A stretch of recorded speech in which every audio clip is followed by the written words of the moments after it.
170 relative to 300 yards. Bridge-to-bridge calls were conducted, no response. Weapons uncovered, man conducting routine superior patrol.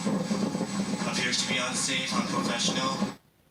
Senior U.S. defense officials confirmed to Fox News 4 vessels from Iran's Revolutionary Guard Corps harassed an American naval destroyer yesterday near the Strait of Hormuz. That's the video you're looking at now. 2 Iranian boats reportedly came within 300 yards of the USS Nitz.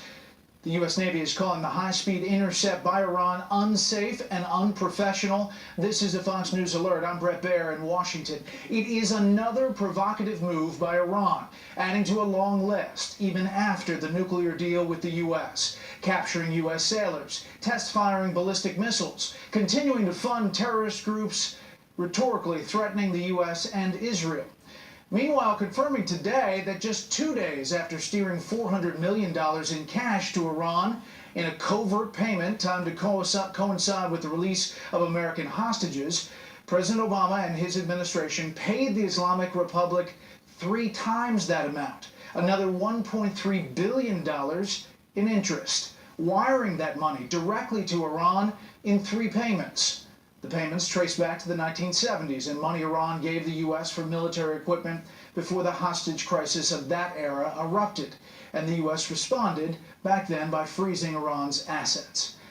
There is much more to this story, and for that we go to Chief Washington Correspondent James Rosen at the State Department. Good evening, James.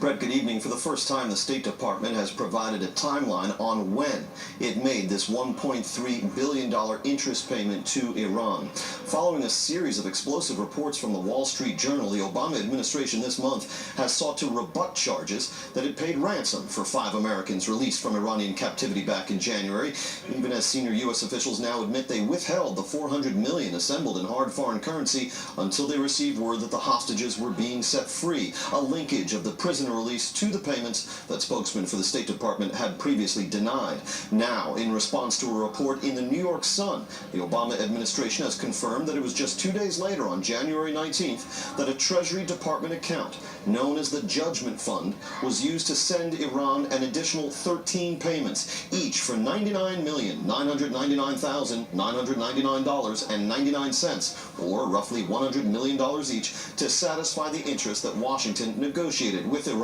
The U.S. said the total payout of $1.7 billion was significantly lower than the judgment U.S. taxpayers might have been forced to absorb if Iran prevailed in the international tribunal in which it has staked its claim to the assets frozen back in the 70s. However, the State Department today refused to provide additional information about the unusual amounts used, why hard foreign currency was used for the initial payment, or why the ledger shows a 14th payment in the amount of nearly $10.4 million.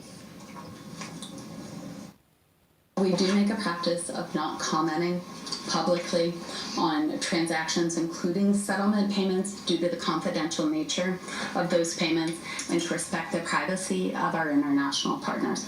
The chairman of the House Foreign Affairs Committee told Fox News last week and reiterated to us again just a few minutes ago that he will hold hearings on this subject. We want to know who authorized this, we want to know when, we want to know the timing, and we also want to know the particulars about the cash and the payments. Why unmarked bills when other avenues were possible in terms of satisfying whatever interests the government may have had.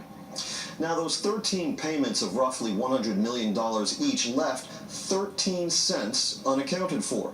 That led Matt Lee of the Associated Press, the dean of the State Department Press Corps, to ask the department if it intended to use those 13 cents as leverage for the next round of American hostages in Iran. Brett. Unbelievable. James Rosen at the State Department. James, thank you. More on this with the panel, but what do you think of all of this? Will this have any repercussions for the president, his administration, or for that matter, Hillary Clinton? Let me know on Twitter, at Brett Baer, use the hashtag Special Report, or at Facebook.com/BrettBaerSR. We will highlight some of your responses later in the show. The U.S. military says an airstrike in Syria may have inadvertently killed an unspecified number of civilians.